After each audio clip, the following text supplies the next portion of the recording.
Good morning everyone, welcome back to आपकी class coaching centre. तो आज के क्लास में हम यात्री के नज़रिए की सेकंड क्लास देखेंगे और इस क्लास में हम समझेंगे कि यात्री की नज़र में अल बिरूनी ने क्या क्या भारत के बारे में वर्णन किया। जैसे कि अल बिरूनी ने भारत के जाति व्यवस्था के बारे में वर्णन किया। भारत की जाति व्यवस्था की जो तुलना है वह फारस यानी कि ईरान की जाति व्यवस्था के साथ कहता है। धार्मिक भेदभावों के बारे में उन्होंने क्या बताया, हिंदू मुस्लिम में क्या उनमें विभिन्नताएं थी, इन सभी के बारे में उन्होंने बहुत विस्तार से बताया कि मोहम्मद गजनवी जब भारत आया तो उनके आक्रमण के क्या क्या प्रभाव पड़े। तो ये सभी चीज़ इस क्लास में समझेंगे।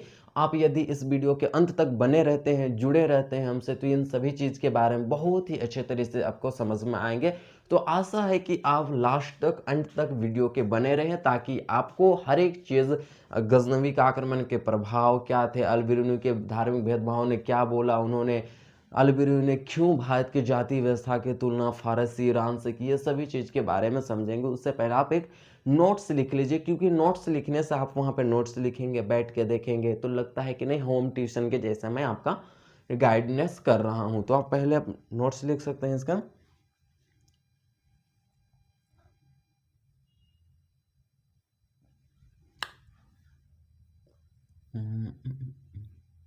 चलिए कहाँ से थे, तो अल बिरूनी की किताब अल हिंद पता पूरी तरह से पढ़ा चुके हैं। प्रमुख सामाजिक वर्ग ये भी हो चुका है। भाषा की समस्या ये भी हो चुके हैं। धार्मिक भेदभाव हम यहाँ से देखते हैं कि धार्मिक भेदभाव क्या थे भाई अल बिरूनी के। ठीक है, पूरे नोट्स लिखिएगा। रहन सहन और खान पान में रुचि में अंतर एक ही लिखिएगा या तो विविधता ही लिख लीजिएगा। ठीक है, उसके बाद देखेंगे कि गजनवी के आक्रमण का प्रभाव। नोट्स लिखने में कोई प्रॉब्लम? चलिए, गजनवी के आक्रमण का प्रभाव, ये हिंदू का आत्मगौरव और बाहरी चीजों से नफरत, ये देखेंगे। अल बिरूनी के अनुसार भारत की जाति व्यवस्था,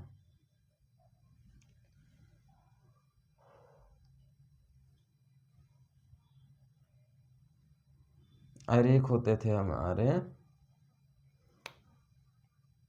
शूद्र के बाद अन्य जातियां, जिसमें से आपका मुख्य रूप से चंडाल को देखना है। उसके बाद अगला क्लास में हम इब्न बतूता देखेंगे। इस क्लास में हम अल बिरूनी के बारे में पूरा कंप्लीट कर लेते हैं। ठीक है, अल बिरूनी को पूरा कंप्लीट तो नहीं करेंगे, बट यहाँ उसके कुछ भी दास प्रथाएं ये सब बाकी रहेंगे, इसे हम नेक्स्ट क्लास में समझेंगे। तो चलिए हम स्टार्ट करते हैं। अल बिरूनी के बारे में देखते हैं कि उन्होंने भारत में आए और धार्मिक भेदभावों का क्या किया था, उन्होंने अध्ययन किया और उन्हीं के बारे में हमारे देश के बारे में हमें बताया, और ये किताब हिंद में। उससे पहले हम समझते हैं इनका किताब उल हिंद। किताब उल हिंद इनका प्रमुख पुस्तक है। किताब जिसे हम तहकीक ए हिंद भी कहते हैं, किताब उल हिंद। तो किताब उल हिंद किन के पुस्तक हैं? अल बिरूनी के। तो अल बिरूनी किताब उल हिंद में भारत की धार्मिक भेदभाव, रहन सहन, खान पान, जाति व्यवस्था, सभी चीज़ों का वर्णन किया है। यह किताब उल हिंद पिछले क्लास में बताए थे कि 80 अध्यायों में बटा हुआ है। रीति रिवाज, त्यौहार, परंपराएं, मूर्ति कला से लेकर के खगोल विज्ञान, शास्त्र, माप तोल, ये सभी चीज़ों के प्रणालियों का अध्ययन किताब उल हिंद ने, अल बिरूनी ने कर चुके थे। ठीक है, तो इसी के लिए किताब उल हिंद एक सबसे बड़ा पुस्तक भारत की जानकारी में उभर करके आते हैं कि हमें भारत के अधिकतम बारे में जानकारी मिलते हैं तो वो किताब उल हिंद में मिलते हैं। तो किताब उल हिंद में ही जितने भी हम अल बिरूनी के बारे में बताएंगे, अल बिरूनी ने भारत में क्या क्या बताएं, वो सभी चीज़ों का वर्णन किताब उल हिंद में किया गया है। तो सबसे पहले हम किताब उल हिंद के यदि देखा जाए तो चलिए हम किताब उल हिंद में देखते हैं कि उन्होंने धार्मिक भेदभाव के बारे में बताया। धार्मिक भेदभाव, तो किताब उल हिंद में धार्मिक भेदभावों के बारे में बताया गया है। अल बिरूनी कहते थे कि भारत के जो लोग हैं, कहाँ के लोग? भारत के लोग विदेशियों को मलेच्छ कहते थे। उनका कहना था कि यदि भारत के लोग, हिंदू लोग विदेशियों यानी कि गैर हिंदुओं से मिलते हैं, उनके खाना खाते हैं, ये करते हैं, तो वो क्या कहते हैं कि उनके धर्म भ्रष्ट हो जाएंगे, ऐसे भारत के हिंदू का मानना था। तो विदेशियों को क्या कह करके संबोधित किया हिंदू लोग? मलेच्छ कह के, मलेच्छ का अर्थ क्या होता है, गंदा व्यक्ति, ठीक है। तो उन्होंने ये कह के संबोधित किया। और हिंदू ने अन्य हिंदुओं से कहा कि यदि कोई भी बाहरी लोग आपसे आकर रहते हैं, खाते हैं, पीते हैं तो आपका धर्म नष्ट हो जाएगा। तो यही थे धार्मिक भेदभाव, जिसके बारे में अल बिरूनी ने बहुत ही अच्छे तरीके से बताया है कि धार्मिक भेदभाव कितने ज़्यादा प्राचीन भारत में भी फैले हुए हैं। अभी भी वर्तमान समय भी अब धार्मिक भेदभावों का कोई ख़त्म नहीं हुआ है, वही का वही कंडीशन है गाँव में भी। लेकिन उस समय धार्मिक भेदभावों के बारे में अल बिरूनी ने बहुत ही अच्छे तरीके से क्या किया है, वर्णन किया हम।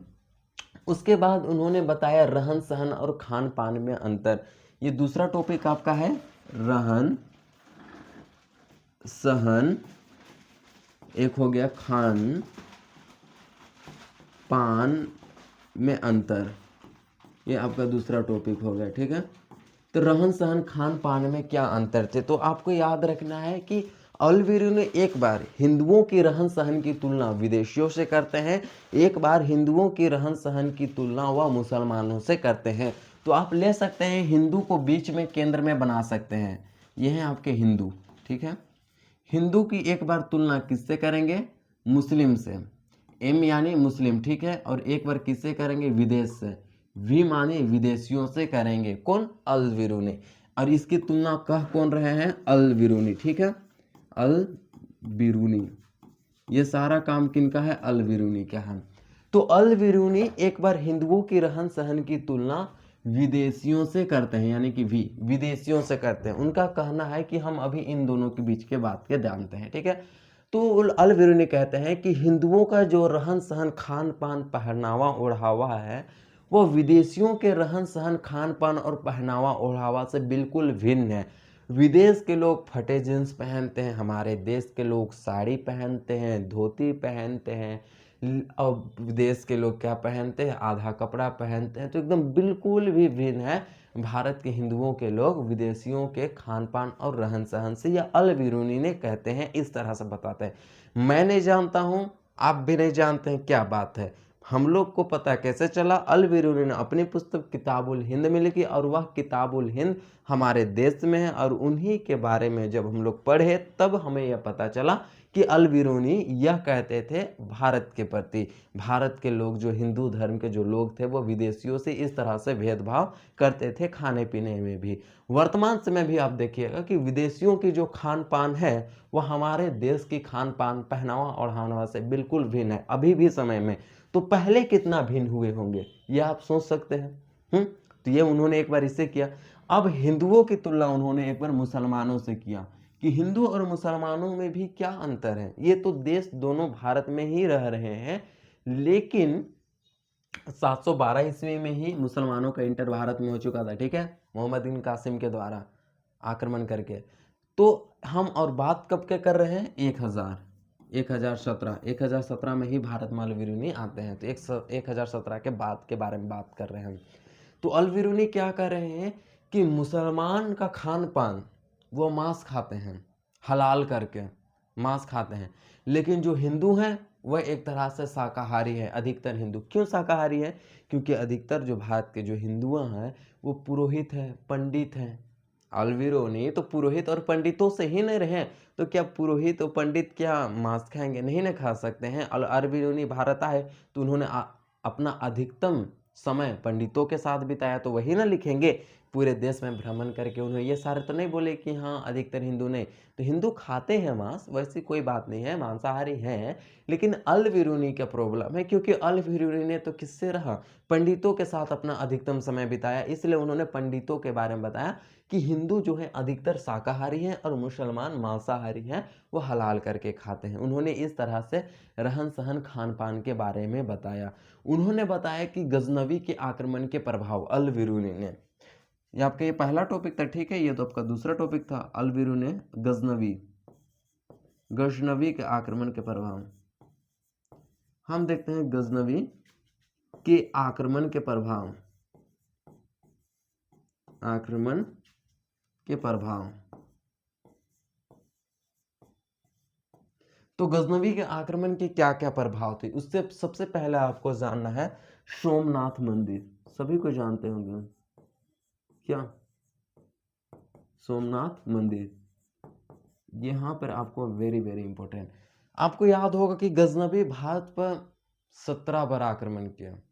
17 बार क्यों किया? उसका उद्देश्य क्या था? लूटना। हमारे देश के मंदिरों पर आक्रमण करके धन संपत्ति सोना चांदी इत्यादि को लूट करके अपना देश अफगानिस्तान ले जाना।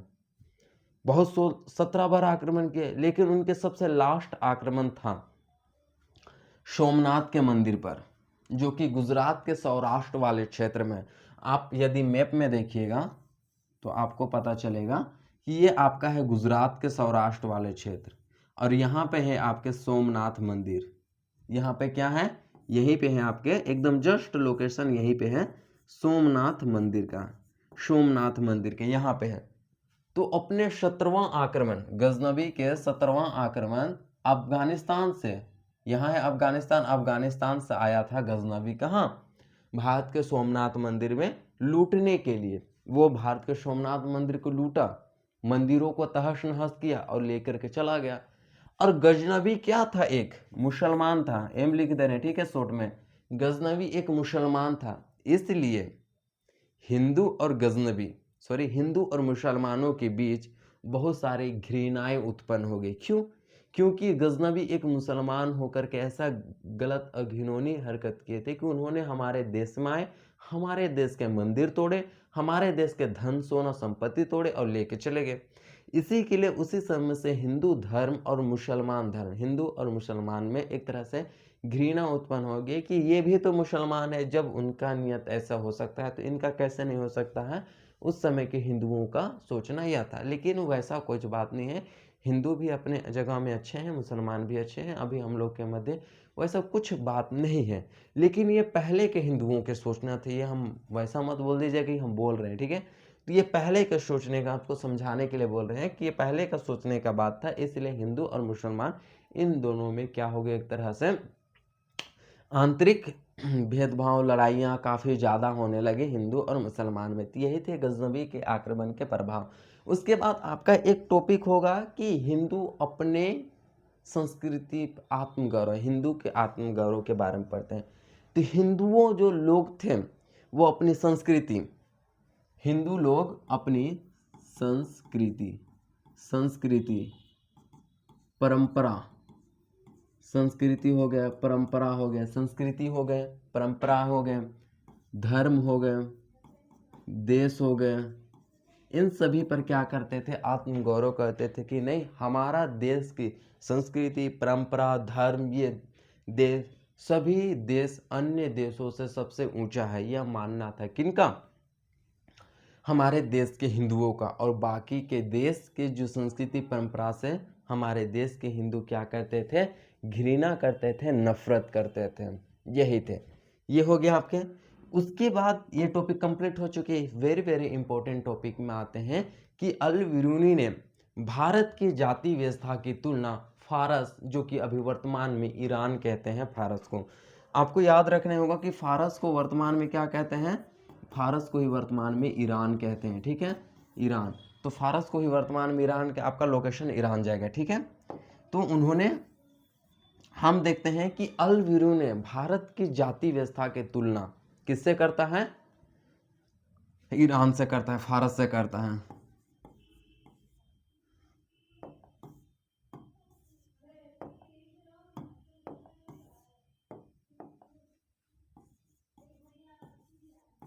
अल बिरूनी ने जाति व्यवस्था की तुलना फारस से की। तो अल बिरूनी फारस उरस पूरा मध्य एशिया घुमा हुआ था, घुमा हुआ व्यक्ति था। पूरा ईरान, इराक, अफगानिस्तान, पाकिस्तान, ये सारे क्षेत्र में अल बिरूनी क्या थे? घूमे हुए थे, क्योंकि उन्हीं से, उसी साइड से तो आए थे। उज्बेकिस्तान वही साइड पड़ता है ना, तो वही साइड से वो आए थे, तो पूरे एरिया वो घूम चुके थे। तो अल बिरूनी ने क्या पाया भारत में? सबसे कॉमन पाया कि भारत की जाति व्यवस्था 4 भागों में बटा हुआ है। पिछले क्लास में बताए थे, ब्राह्मण, क्षत्रिय, वैश्य, शूद्र, ये 4 भागों में भारत की जाति व्यवस्था बटा हुआ है। तो उन्होंने कहा भारत की जाति व्यवस्था की तरह ही ईरान यानी कि फारस की जाति व्यवस्था है। फारस में भी क्या है, फारस की आप जाति व्यवस्था देखिएगा तो फारस में भी जाति व्यवस्था का विभाजन 4 भागों में किया गया है। पहला उनका है शासक, शासक यानी कि राजा।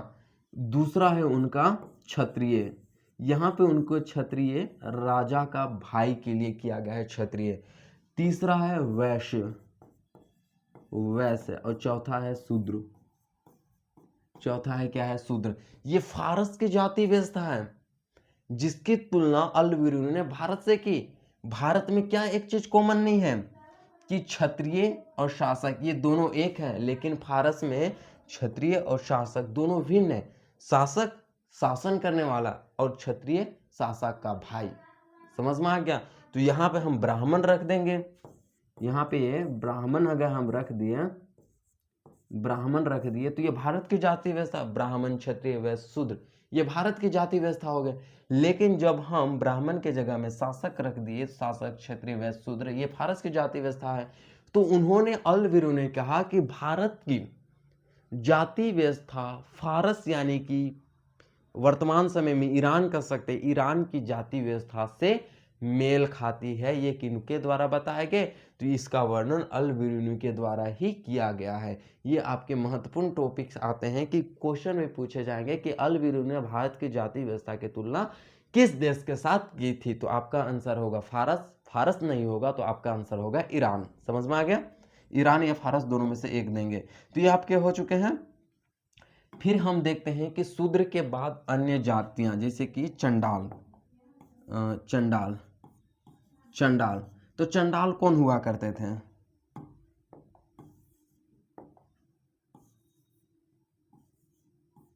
तो चंडाल,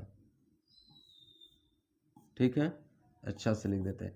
चंडाल कौन होते थे भाई, चंडाल कौन थे, चंडाल उन्हें कहा जाता है जो कि मृत शरीर को दफनाना, जलाने का काम करते हैं। तो चंडालों का काम क्या है, मृत शरीर को दफनाना, उसको जलाने का काम है। और वो मृत शरीर जो है तो उसके जो वस्तुएं फेंके जाते हैं ना शमशान घाट में, जैसे कि कोई मर गया तो उससे रिलेटेड उनके कपड़े हैं उन्हें फेंक देंगे, उन्हें आभूषण है तो उन्हें फेंक देंगे। तो वह उन्हीं सबको पहन लेते हैं, नर खोपड़ी में भोजन करते हैं, लोहे के आभूषण पहनते हैं, वो फेंके हुए कपड़े पहनते हैं, वो शमशान घाट में जितने फेंके हुए कपड़े उन्हें पहनते हैं। तो उन्हीं को क्या कहा जाता है, चंडाल कहा जाता है। और वही चंडाल होते हैं जिन्हें गाँव में नहीं रहने देते हैं। गाँव के बाहर चंडालों को रहना होता था। उनका मुख्य काम क्या होता था कि उनका मृत शरीर को जलाना और दफनाने का काम चंडालों के होते हैं। जैसे कि चंडाल के कार्य, तो कार्य के आधार पर भारत में क्या है, जाति व्यवस्था का विभाजन किया गया है। जैसे कि कार्य में क्या है, चंडाल, चंडाल का काम क्या है, मृत शरीर को दफनाना, ठीक है, मृत शरीर को दफनाना, मृत जो शरीर है उन्हें दफनाना पहला काम। दूसरा काम क्या है, दफनाना, जलाना, जलाना, जलाना। तो ये सारा जो काम है ये चंडालों के काम है, मृत शरीर को दफनाना, जलाना। और उनका पहनावा, पहनावा क्या थे, लोहे के आभूषण। आप देखे होंगे कि बहुत कोई जो हो कि कड़ा पहनते हैं, लोहे के आभूषण, वो नहीं, कड़ा नहीं, एक तरह से अजीब टाइप के उनके कड़ा होते हैं, यहाँ पे पहनते हैं। एक फिल्म होगा सलार, मूवी देखे हैं, सलार मूवी में किस तरह से ऐसे पहनते हैं, लोहा टाइप के यहाँ यहाँ करके पहनते हैं, यहाँ पे क्या क्या लगाते हैं, सलार मूवी देखे हैं, कड़ा के कैसे पहनते हैं यहाँ पे, तो वो होते हैं लोहे के आभूषण। तो वो क्या है, चंडाल का रूप धारण, आभूषण, लोहे के आभूषण उनका पहनने का काम होता था कि वह लोहे के आभूषण पहनते थे। फेंके हुए कपड़े, फेंके हुए कपड़े, ठीक है, फेंके हुए कपड़े, वो फेंके हुए कपड़े पहनते थे, फेंके हुए कपड़े, लोहे के आभूषण पहनते थे। ये उनके क्या थे, पहनावा ओढ़ावा था। तो ये सारे तो उनके पहनावा ओढ़ावा ये सभी थे। भोजन कैसे करते हैं, वहाँ के फेंके हुए ये करते थे, थाली है उनमें भोजन करते थे। और इन्हें गाँव से बाहर रहा कहते थे, इन्हें अछूत माना जाता था, इसलिए गाँव से इन्हें गांव से बाहर रहते थे। ये गांव में प्रवेश नहीं कर सकते रात के समय, गांव से बाहर रहते थे। और इनका जन्म, चंडालों का जन्म किनसे हुआ है? क्या चंडाल फैमिली से हुआ है? चंडाल का जन्म पहले किससे हुआ था जिसे चंडाल कहा गया? तो चंडाल का जन्म माना जाता है, इनका जो जन्म है वह है ब्राह्मण महिला, ब्राह्मण महिला प्लस शूद्र, शूद्र के अवैध संबंध। माना जाता है कि ब्राह्मण महिला और शूद्र पुरुष, महिला में ब्राह्मण और पुरुष क्या होने चाहिए? शूद्र होने चाहिए। उन दोनों के अवैध संबंध से जो जन्म लेते हैं उन्हें ही क्या कहा जाता है? चंडाल कहा जाता है, या उनका मानना है। तो क्या आपको समझ में आ गया कि चंडाल का काम मृत शरीर को जलाना हो गया, उन्हें दफनाना हो गया, पहनावा लोहे के आभूषण और फेंके हुए वस्त्र को धारण करते थे, गांव से बाहर रहना होता था, उनका जन्म महिला, ब्राह्मण महिला प्लस शूद्र के अवैध संबंध से होता था। ये सभी किस सबके जन्म पता चल गया, यही होते थे चंडाल। तो शूद्र के बाद भी अन्य नीचिया जाति होती थी चंडाल, जिसे आपको जानना वेरी वेरी इंपॉर्टेंट था। तो आपको बारे में चंडाल के बारे में क्वेश्चन पूछे जाते हैं कि चंडाल से आप क्या समझते हैं 2 नंबर में, ठीक है।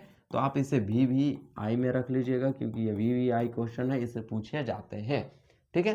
तो यात्रियों के नज़रिए में यह अलविरुनी आपके खत्म हो गया। अलविरुनी की कुछ है कि वो भारत की महिलाओं के बारे में बताएं, सती प्रथा के बारे में अलविरुनी ने चर्चा की। तो इन सभी के बारे में हम अगले क्लास में जानेंगे। उससे पहले हम इब्न बतूता के बारे में जानेंगे, उसके बाद अलविरुनी की सती प्रथा, इब्न बतूता की सती प्रथा, फर्शवा बनियार की सती प्रथा, उसके बाद हम ये सारे चीज़ अच्छे से समझेंगे ताकि एक जगह रहें। तो क्या इतने बहुत ही अच्छे समझ आ गए? अगर समझ आए तो लाइक सब्सक्राइब कीजिए, कमेंट्स कीजिए कि हमें अच्छे समझ आ गए। नहीं आए तो मत भी कीजिए, बोल दीजिए समझ नहीं आए, हम प्रयास करेंगे और अच्छे से समझाने का आपको, ठीक है। अगर समझ में आए तो अपने दोस्तों के पास भी वीडियो शेयर करें ताकि उन्हें भी अच्छे तरीके से पता चले और वो भी एग्जाम में अच्छा स्कोर कर पाए। नेक्स्ट क्लास में फिर मिलते हैं, धन्यवाद।